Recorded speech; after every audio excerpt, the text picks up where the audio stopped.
Bienvenue à l'Église 180. Si vous êtes ici pour la première fois, sachez que ça nous fait plaisir de vous accueillir et qu'on espère vraiment que votre expérience parmi nous sera des plus agréables. Aujourd'hui, vous allez entendre un discours simple et actuel au sujet de la Bible. Vous pourrez aussi apprécier une musique positive, contemporaine, imprégnée de foi et d'espoir, le tout dans une ambiance décontractée, tout en savourant un bon café.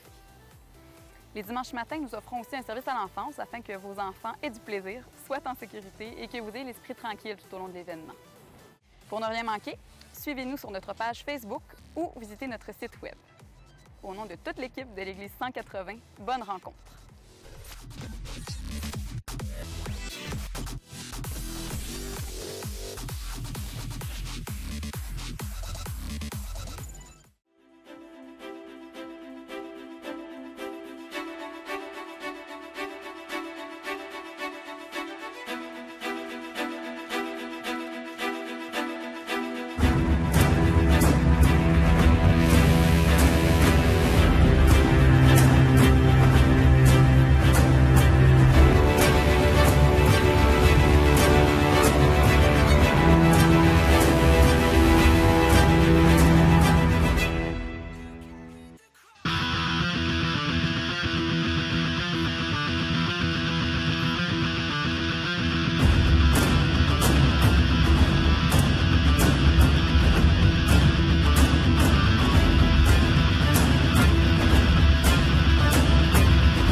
Bonjour tout le monde, vous allez bien?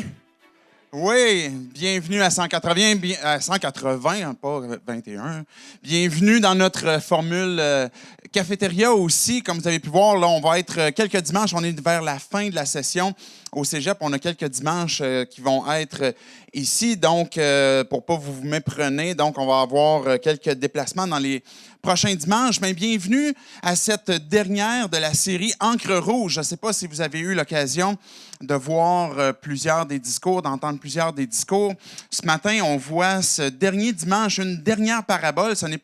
On n'aura pas vu au complet tous les paraboles que Jésus aura dites, mais on va voir finalement une des dernières quand même principales qui nous a été racontée et que Jésus nous a laissé. Je rappelle brièvement que un des buts à travers la série Encre rouge fait référence aux paroles de Jésus dans les évangiles. Donc, il y a certaines Bibles qui, au moment où Jésus parlait, c'est écrit en rouge pour qu'on puisse avoir une attention particulière à ce que Jésus est en train de dire. Et justement, par rapport à ces différentes paraboles qu'il nous a laissées. Et puis, le but, finalement, un des buts de cette série-là était qu'on puisse démystifier, en quelque sorte, la Bible. Peut-être que vous avez un parcours de découverte de Dieu qui, peut-être, se qualifie encore de prémisse, de début, et puis vous êtes un peu à la recherche de, qui est Dieu? Qu'est-ce que Dieu fait? C'est quoi cette Bible-là? Mon grand-père, ma grand-mère en avait une, et puis, je suis allé voir sur Internet, j'ai lu quelques mots là-dessus. Et puis, peut-être que vous avez eu cette curiosité-là, mais il y avait cet objectif de pouvoir regarder en quelque sorte du moins certaines paroles qui nous sont dites dans la Bible à travers les histoires de Jésus, pour qu'on puisse en tirer profit et puis qu'on puisse commencer à regarder et à lire qu'est-ce qu'il y a à l'intérieur de la Bible. Pour donner une chance aux coureurs, on va dire comme ça, pour voir que, qu'est-ce que la Bible, on entend toutes sortes de choses qui peuvent être dites contre elle, en faveur d'elle, mais de donner finalement une chance pour qu'on puisse dire, OK, j'aurais lu quand même certaines sections et les paroles de Jésus sont particulièrement importante puisque Jésus est ce personnage central de la Bible ou même la portion Ancien Testament, plus ancienne, est là pour pointer finalement vers Jésus. Les évangiles qui démontrent la vie de Jésus, ce qui suit aussi démontrent comment est-ce que Jésus est venu faire une différence dans nos vies. La parabole qu'on voit ce matin est une parabole qui, je suis convaincu, va venir nous chercher chacun d'entre nous qu'on a déjà été exposé à une situation où on a été blessé, où vous avez été, par exemple, offensé. Je ne sais pas si vous avez déjà été, par exemple, trompé par un ami, quelqu'un qui vous disait quelque chose, peut-être dans le but, finalement, d'obtenir de quoi de vous. Alors, il a peut-être usé un peu d'hypocrisie, peut-être qu'il vous a trompé, peut-être dans une relation amoureuse où vous avez été trompé, vous avez été abandonné, peut-être que vous avez été justement où les gens ont parlé contre vous, ont parlé dans votre dos. On a de ces situations, des fois, où on est vivement blessé. Et si j'ai été trompé, si tu as été, par exemple, victime, je vais dire comme ça, de mépris ou d'hypocrisie, d'abandon, où on a parlé de toi dans ton dos, où on t'a exclu, tu as été peut-être humilié, bien, ça devient très difficile à pardonner. Et c'est plus qu'un pardon que si, par exemple, je ne sais pas, là, mettons, mon enfant, il a mangé la dernière portion de dessert, puis j'étais un peu fâché après. C'est plus que de dire, OK, je vais lui pardonner parce qu'il a mangé le dernier morceau de dessert. Mais quand on est blessé par des gens qui sont près de nous, des gens avec lesquels on partage nos cœurs, et qu'on est blessé et qu'on a été offensé, ça devient particulièrement difficile de pardonner. On peut avoir été, par exemple, aussi offensé ou blessé par certains systèmes, que ce soit le gouvernement, que ce soit, par exemple, à travers l'éducation, que ce soit même à travers l'Église. Il y a différentes formes d'abus auxquels vous avez pu être, par exemple, exposé, que vous avez pu être victime. Et ça devient encore plus difficile aussi quand on dirait que le rapport de force n'est pas possible entre un individu et puis finalement un organisme, une organisation, un gouvernement. Ça devient frustrant et le pardon est encore plus difficile parce qu'on se dit, ben, qui va payer en bout de ligne pour l'offense que j'ai reçue, là, si j'ai été abusé, par exemple? Alors, ça devient, des fois, quand on est dans cette position-là, dans cette situation-là, on a l'impression que le pardon est juste impossible.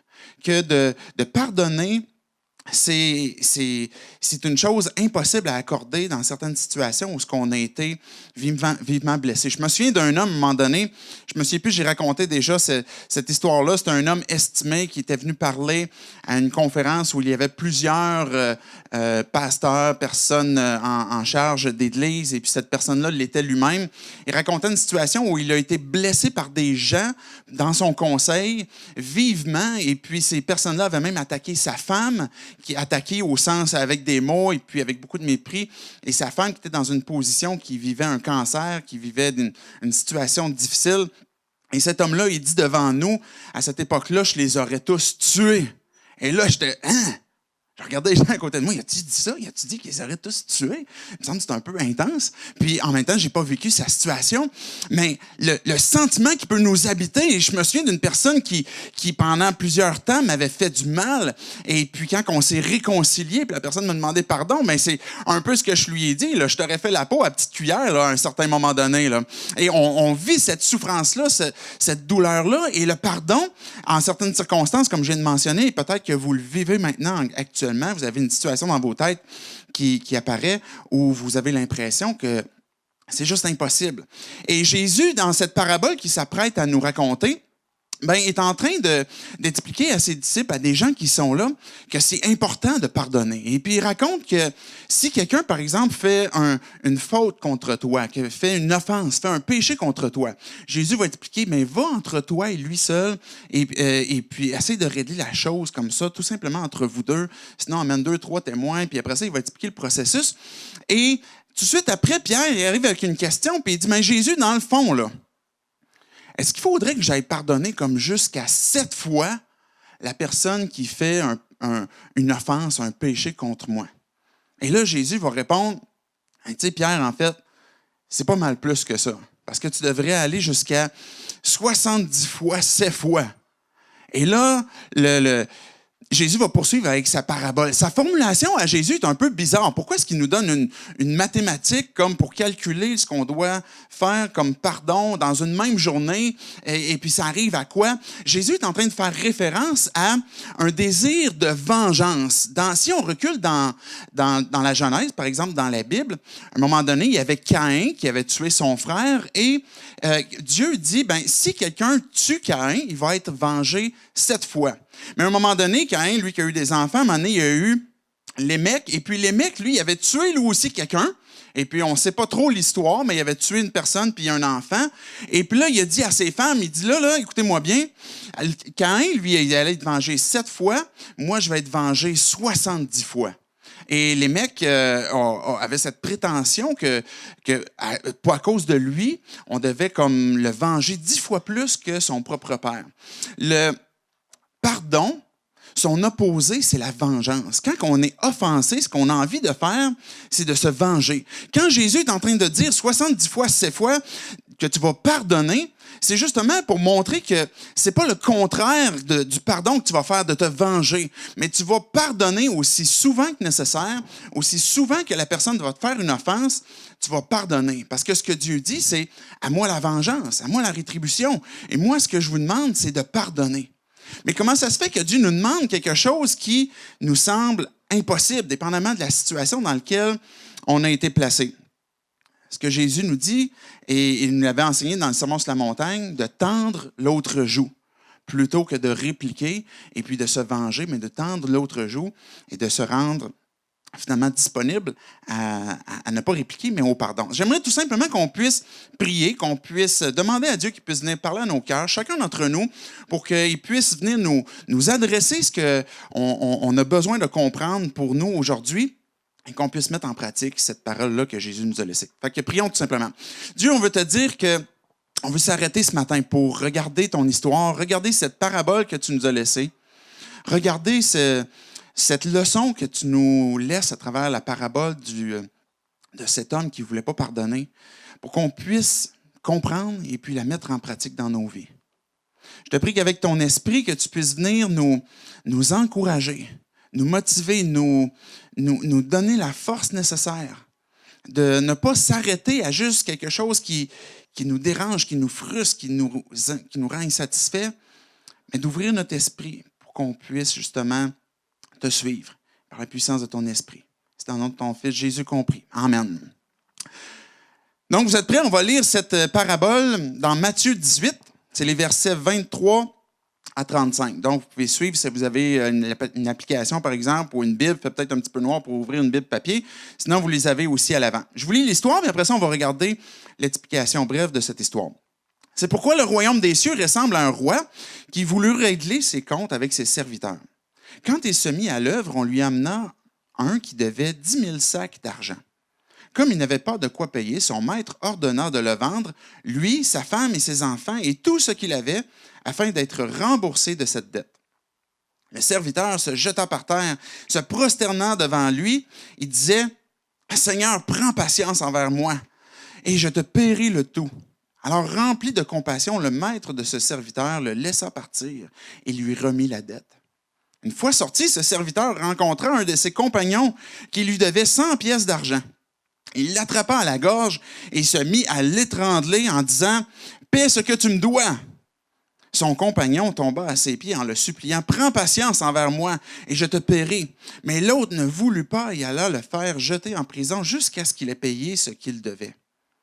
À la vue de ce qui était arrivé, ses compagnons furent profondément attristés et ils allèrent raconter à leur maître tout ce qui s'était passé. Alors le maître fit appeler ce serviteur et lui dit « Méchant serviteur, je t'avais remis en entier ta dette parce que tu m'en avais supplié. Ne devais-tu pas, toi aussi, avoir pitié de ton compagnon, comme j'ai eu pitié de toi? » Et son maître, irrité, le livra au bourreau, au bureau, ça peut être une autre tâche, une autre façon de souffrir, là, au bourreau, jusqu'à ce qu'il ait payé tout ce qu'il devait. C'est ainsi que mon Père céleste vous traitera si chacun de vous ne pardonne pas à son frère de tout son cœur. Voilà cette parabole que Jésus nous raconte où il est en train de nous dire, vous avez besoin de pardonner. Vous avez besoin de laisser aller.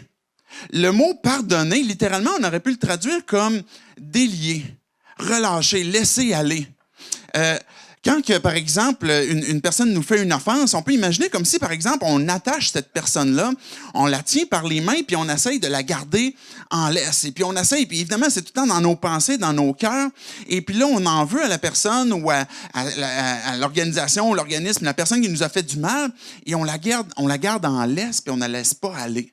Et là, tout d'un coup, ça devient encore plus lourd pour nous que de ne pas pardonner parce qu'on essaye de maintenir en laisse la personne à qui on ne veut pas pardonner. Récemment, moi, ma famille, ma femme, on a adopté un chien aveugle. Il est tout jeune encore, mais vraiment gros. C'est un Doberman, vraiment assez fort pour que même si elle a quelques mois, elle est capable de tirer assez fort. Donc, on l'amène, par exemple, dans la rue, où j'essaie de l'amener prendre une petite marche. Et là, je ne sais pas qu'est-ce qui se passe dans sa tête de chien. Mais elle a l'air de savoir où elle s'en va. Et là, elle tire à gauche, à droite, en arrière, en avant. Ça va sur tous les côtés. Et là, je fais à peine une marche de 1 kilomètre. Et puis là, j'ai les épaules en feu, le bras là, complètement mort parce que la chienne, elle s'en va sur tous les côtés. Et la tenir en laisse devient extrêmement difficile. Elle n'a pas l'habitude de marcher avec nous. Et on dirait que ce qui serait encore plus simple, ce serait tout simplement de la laisser aller. Ce que je veux illustrer par là, c'est que de maintenir quelqu'un qu'on ne veut pas pardonner devient extrêmement épuisant, devient extrêmement nocif pour notre âme, pour notre personne. Et quand Dieu nous dit qu'on a besoin de pardonner, on a besoin d'accorder le pardon, bien, on va voir que c'est une bonne chose pour nous, évidemment pour nos relations et ultimement dans notre propre relation avec Dieu. Jésus a commencé son histoire en parlant « Voici le royaume des cieux est semblable à… » Plusieurs des paraboles que Jésus raconte commencent comme ça. Jésus veut raconter comment est-ce que je vais le dire comme ça, son gouvernement, le gouvernement divin fonctionne, qui est souvent à l'encontre ou à l'envers du nôtre, de nos paramètres, de notre façon de fonctionner. Et Jésus parle du royaume des cieux, le royaume de Dieu, pour nous montrer que notre façon de vivre dans le royaume va être différente. C'est peut-être une difficulté pour nous de mettre en application, mais il nous fait comprendre que c'est comme ça qu'on a besoin de lui faire confiance. Et ce royaume des cieux, c'est finalement, c'est tous ceux qui, et je l'ai expliqué à quelques reprises, et je le réexplique encore une autre fois, c'est tous ceux qui décident de placer leur foi, leur confiance en Dieu. Et de dire, Dieu, j'ai besoin de toi. J'ai besoin de toi pour retrouver cette direction à ma vie. J'ai besoin de toi parce que je réalise que le plan que tu avais pour ma vie, c'était d'être en relation avec toi. C'est la raison pour laquelle tu m'as créé, pour vivre avec toi. Et là, on se détourne de nos vies indépendantes de lui pour se tourner avec lui et on entre dans ce qu'on appelle son royaume, où il est le roi, où on est ses sujets. Et ça, on peut l'appeler aujourd'hui l'Église. Nous, l'Église, on est son royaume. Jésus est en lui-même la porte de ce royaume-là par lequel on peut entrer, qu'on peut avoir la vie éternelle. Et Jésus nous explique que, mais voici à quoi ressemble le royaume. Et là, il va poursuivre en disant, mais il y avait un roi qui a demandé à ce que des comptes soient faits sur les serviteurs.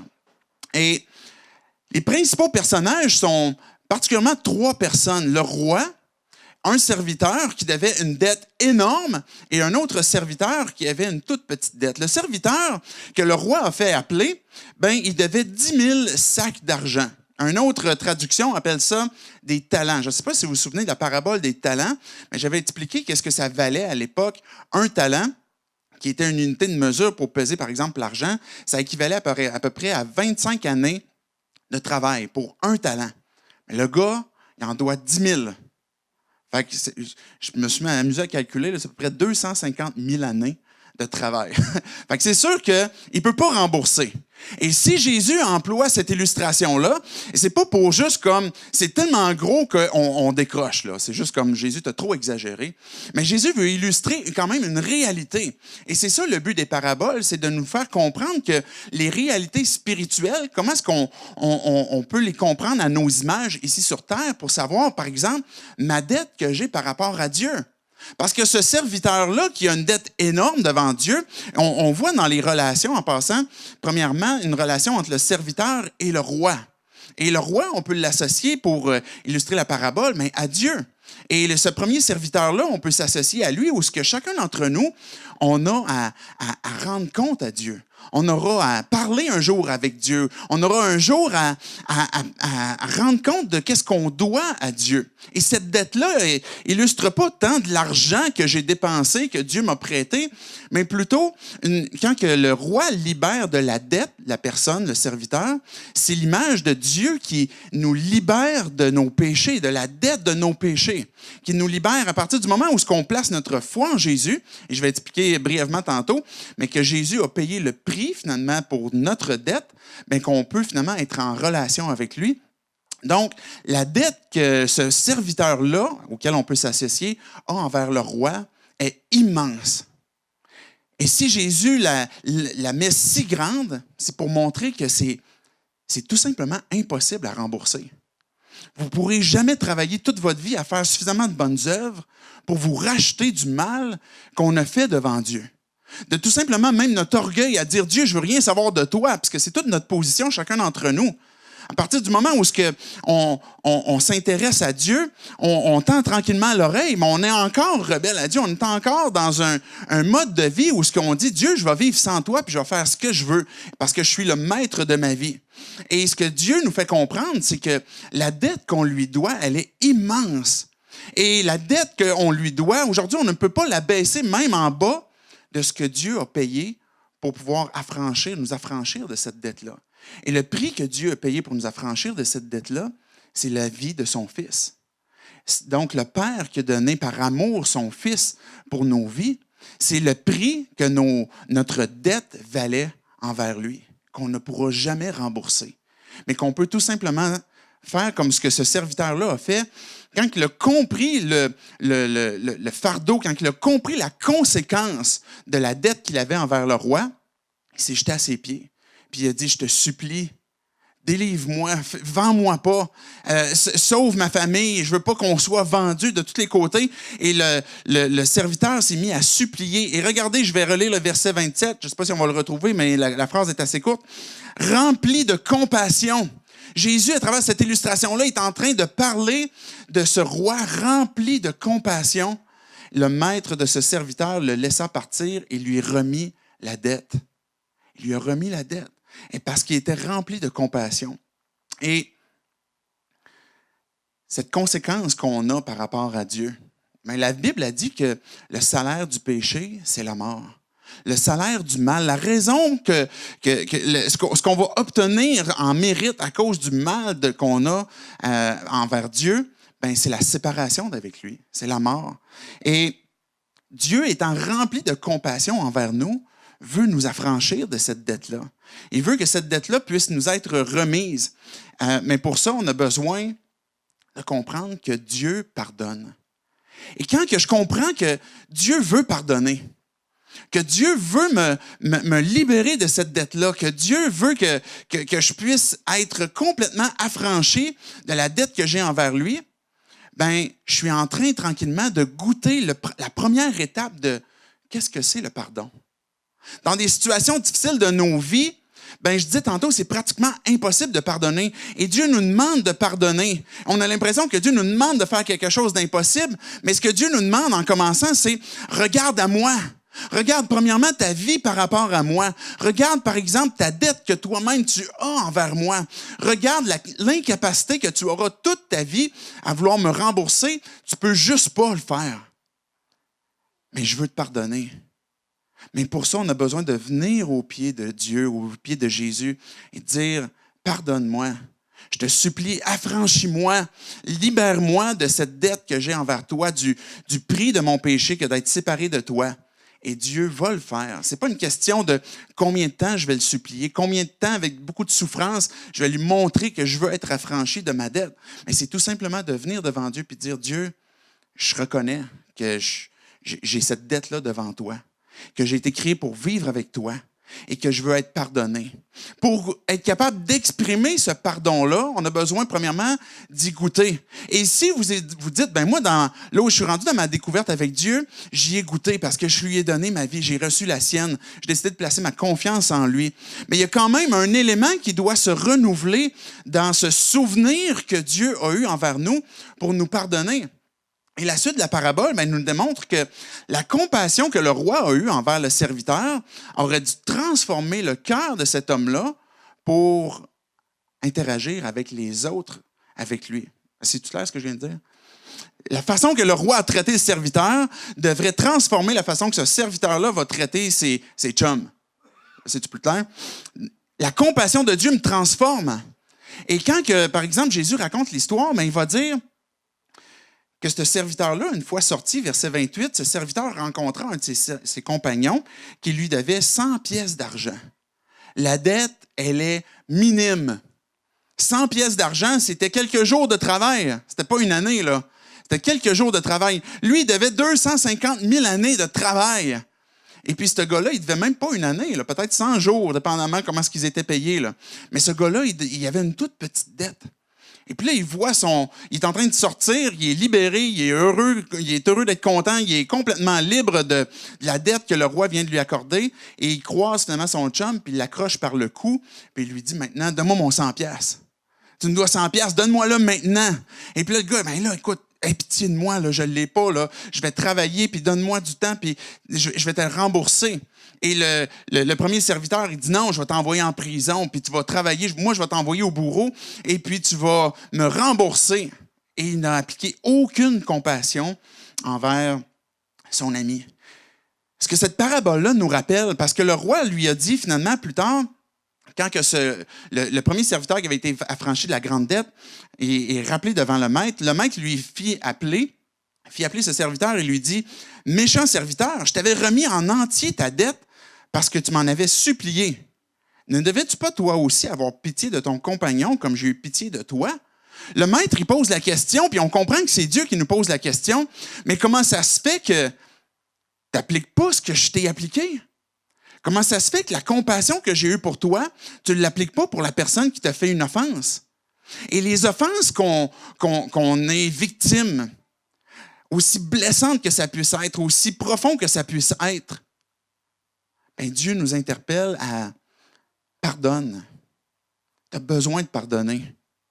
Et ta première motivation devrait être que je suis prêt à te pardonner. Et la dette que tu as avec moi, elle est immense. Comparativement à la dette qu'on peut avoir les uns envers les autres, ça vaut presque rien. Et Jésus nous interpelle à pardonne, applique cette compassion que j'ai eue envers toi. La compassion que j'ai eue pour toi, fais-le aussi envers ton prochain. Et cet homme-là n'avait pas appliqué finalement ce qu'il avait reçu. Et ça nous emmène à nous poser la question, jusqu'à quel point son cœur était transformé? Jusqu'à quel point est-ce qu'il vivait libre de la dette qu'il avait envers le roi? Jusqu'à quel point est-ce qu'il avait été affranchi ou jusqu'à quel point il avait vraiment eu confiance? On peut aller finalement dans des applications spirituelles ou jusqu'à quel point, par exemple, une personne qui refuse de vivre selon le royaume, selon ce que le roi a déterminé comme règle, c'est-à-dire de se pardonner les uns les autres parce que lui nous a pardonné, mais jusqu'à quel point est-ce qu'on fait vraiment partie de ce royaume? Parce que Jean, par exemple, l'apôtre Jean qui était là, je suis convaincu qu'il a entendu cette histoire-là, il a écrit à un moment donné une épître vers la fin de la Bible, dans la fin du Nouveau Testament, juste avant Apocalypse. Et puis, il va dire, mais comment tu fais pour dire que tu aimes Dieu, que tu ne vois pas, qui est invisible, et que tu haïs ton frère? Ça ne marche pas ton affaire. Parce que la façon que tu aimes ton frère, la façon que tu traites ton frère, révèle ce que tu crois de Dieu, puis révèle la relation que tu as avec Dieu. Et puis pour Jean, ça ne fait juste pas marcher. Si tu dis que tu marches dans la lumière, bien marche dans la lumière.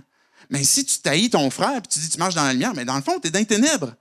Et ce roi-là qui est en train d'interpeller son serviteur, il dit, la compassion que j'ai eue pour toi, Dieu qui nous dit, la compassion que j'ai eue pour toi, pour moi, devrait transformer nos vies, devrait nous amener à appliquer ce qu'on peut faire les uns envers les autres.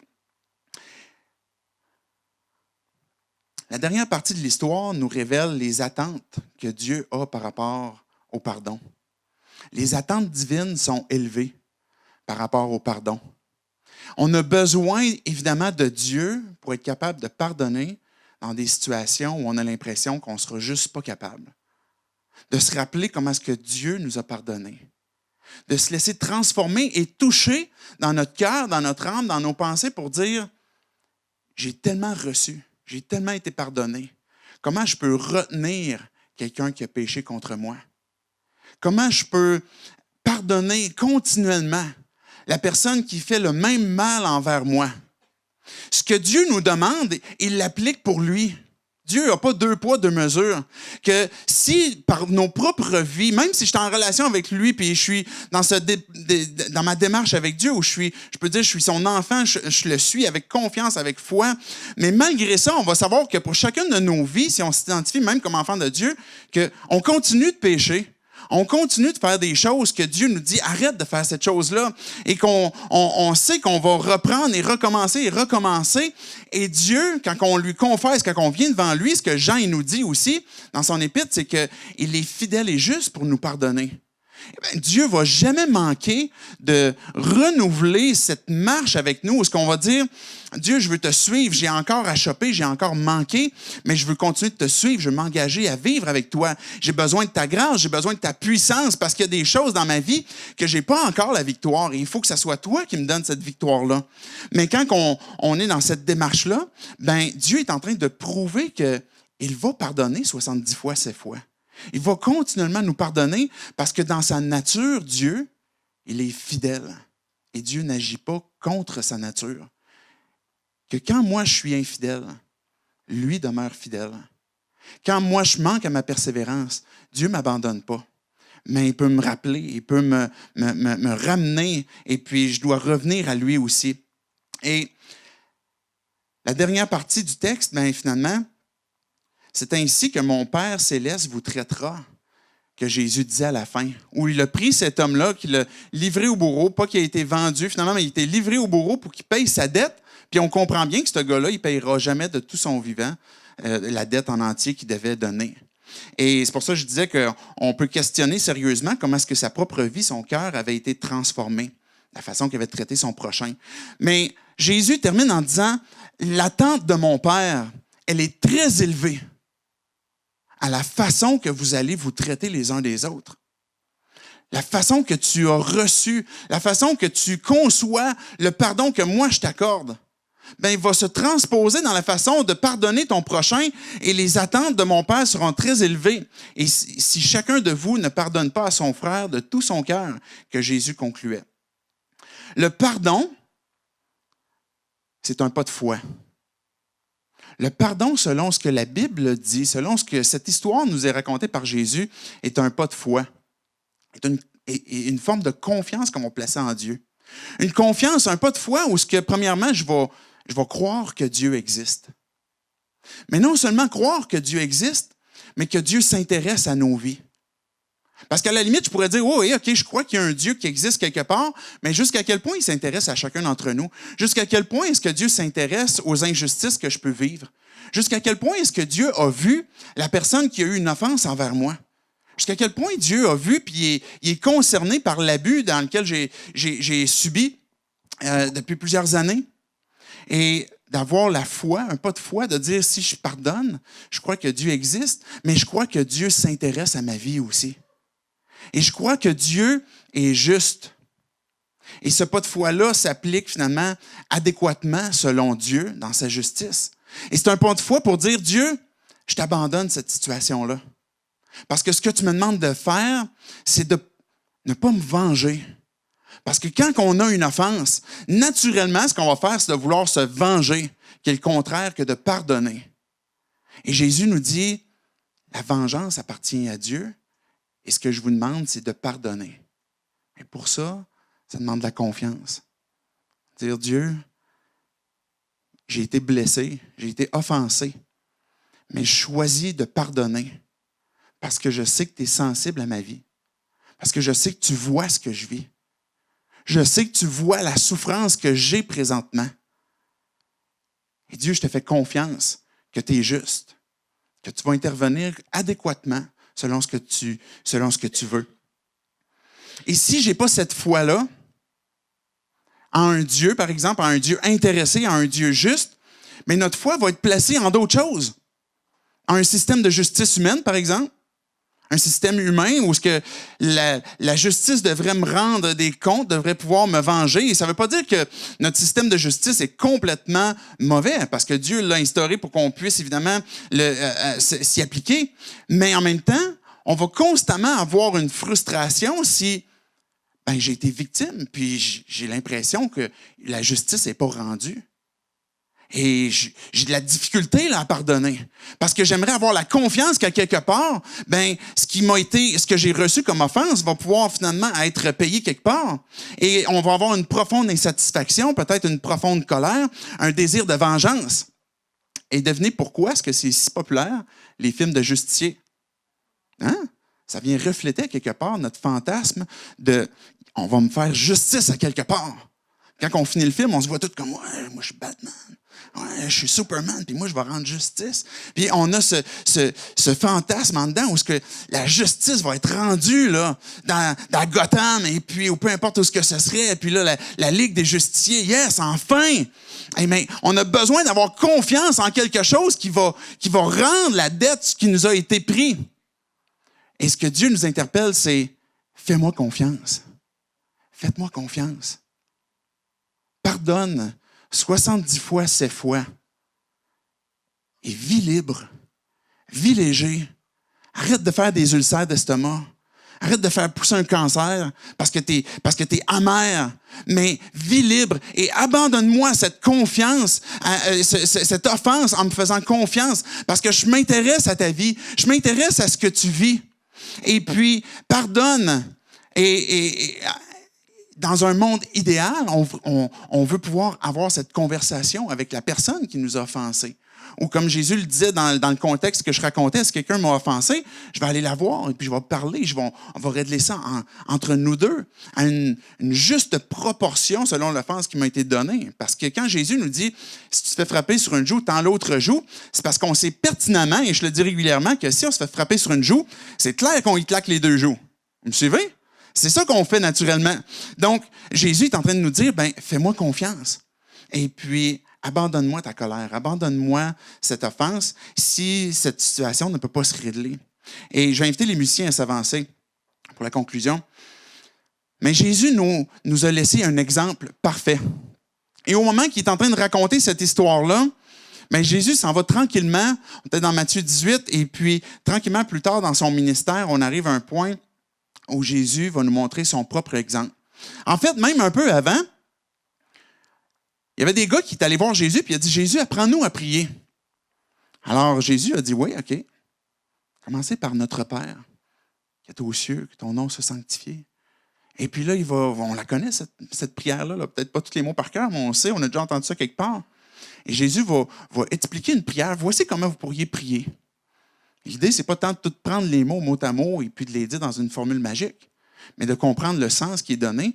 Mais Jésus a apporté un commentaire sur cette prière-là. Parce que dans la prière, il dit « Pardonne-nous nos offenses comme nous pardonnons aussi à ceux qui nous ont offensés. » Pourtant, dans la prière, Jésus a dit plein de choses. Que ton règne vienne. Donne-nous aujourd'hui notre pain de ce jour, et puis, etc. Il va nous donner plein de choses. Mais le seul commentaire que Jésus a rapporté suite à la prière, il va terminer en disant « Si vous pardonnez aux hommes leurs fautes, votre Père céleste vous pardonnera aussi. Mais si vous ne pardonnez pas aux hommes, votre Père ne vous pardonnera pas non plus vos fautes. » L'attente divine, elle est très élevée. Que dans son royaume, Dieu nous interpelle à lui faire confiance. Dire, je vais pardonner. Je vais vivre libre et je vais pardonner les gens. Je vais être prêt à pardonner parce que j'ai tellement reçu. Et Jésus, à son dernier repas, au tout dernier repas, il a donné un dernier exemple ultime en enlevant sa veste, et en prenant une serviette, en prenant un bol d'eau, puis en commençant à laver les pieds de tous les gars qui étaient là. Pierre qui allait le renier, Judas qui allait le trahir, et tous les autres qui ont fui dans un moment où Jésus aurait eu besoin d'aide. Et après, on se souvient, là, Jésus est allé prier dans le jardin, et puis il avait amené Pierre, Jean-Jacques avec lui, et puis les 3 gars, ils dormaient. Puis Jésus leur avait dit, « Priez avec moi. » Et Jésus s'apprête à laver les pieds de tous ces gars-là pour leur rappeler l'importance de se pardonner mutuellement. Que oui, j'ai besoin premièrement d'être lavé au complet par Jésus, par Dieu, pour être en relation avec lui. Mais continuellement, mes pieds, parce qu'on s'imagine dans le contexte là-bas qu'on marche en sandales dans des chemins qui sont sales, on a besoin de pouvoir être dans cette communion autour de la table, qu'avoir ces pieds qui nous ont été lavés. Et ce symbole qui est donné pour dire, je vais aimer mon prochain. Je vous donne un commandement nouveau. Aimez-vous les uns les autres, comme je vous ai aimé. Pratiquez le pardon aussi souvent que nécessaire. Soyez-en généreux. Retenez-le pas, parce que je ne vous retiens pas non plus. Supportez-vous les uns les autres. Et si l'un de vous a raison de se plaindre de l'autre, pardonnez-vous réciproquement, tout comme Christ vous a pardonné. Pardonnez-vous aussi. Colossiens 3,13 nous dit. Jésus, à la croix, quelques instants après, voyait les gens qui se moquaient de lui. Voyait les gens qui lui envoyaient des insultes. Pouvaient cracher sur lui. Puis Jésus a dit, Père, pardonne-leur, car ils ne savent ce qu'ils font. L'exemple que Jésus nous a donné. Et jusqu'à sa toute dernière parole à la croix, où il a crié, tout est accompli. Tétélestai, ce mot grec qui était étampé sur des actes de dette qu'on devait pour dire c'est payé. Tout est accompli. Et que quand on vient à Dieu, parce qu'on croit qu'il nous a donné son Fils unique pour payer finalement la dette que j'ai envers lui, mais c'est à cause de Jésus qui a donné sa vie, puis qui a dit tout est accompli. Et que je viens à lui pour dire maintenant, j'ai besoin de toi. Pardonne. Libère-moi de cette dette. Libère-moi de cet acte qui me condamne, qui me sépare de toi. J'aimerais qu'on puisse tout simplement peut-être fermer nos yeux, baisser nos têtes. Rien de mystique, rien de compliqué. Juste dans le but de réfléchir, premièrement, pour commencer. Et d'avoir cette réflexion avec Dieu. De prendre un temps pour réfléchir à notre propre vie devant Dieu.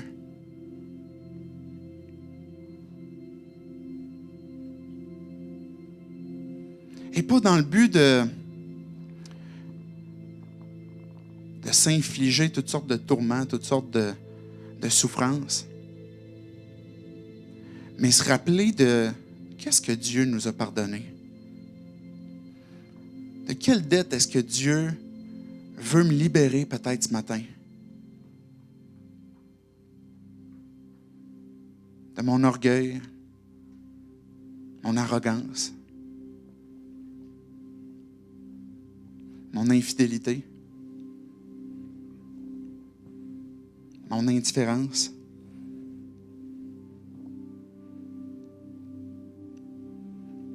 Et de prendre un temps tout simplement pour dire, Dieu, si j'ai placé déjà ma foi en toi, je veux te dire que je t'aime, que je t'adore, qu'à cause de toi, je peux vivre libre. J'ai été libéré d'une dette immense que je ne peux jamais payer, que je ne pourrai jamais rembourser. Grâce à ton amour, à ta justice, à ton intérêt envers moi.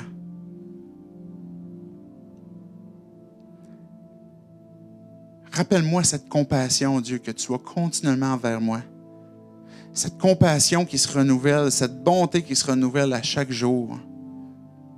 Où continuellement tu es prêt à m'accueillir, me relever, me donner ta puissance pour avancer.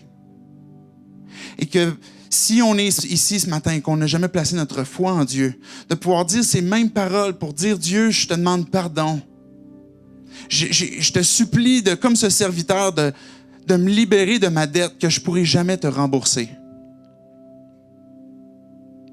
Que je veux être en relation avec toi. Je veux être réconcilié avec toi. Je ne veux pas continuellement vivre avec ce spectre de quelque chose que je te dois. Libère-moi. Je demande pardon pour ces péchés, pour ce mal que j'ai pu faire contre toi. Fais de moi ton enfant. Et que pour chacun d'entre nous, on puisse penser aussi à ces blessures que l'on a. Ce pardon que Dieu nous demande d'accorder à notre prochain, qui nous semble impossible. de tout simplement demander à Dieu sa grâce, son intervention dans nos vies,